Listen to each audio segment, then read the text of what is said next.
How to crop your video on DaVinci Resolve. So first things first, drag and drop the video onto the timeline section that you want to be cropping. And then you're going to head over to edit section right here. Now into the edit section, what we're going to do is we're going to drag and drop the cursor and place it to the area that we want to be cropping at.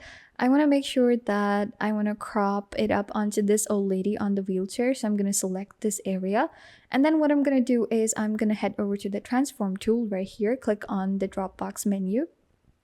And once we click on the Dropbox menu, we're going to click on crop.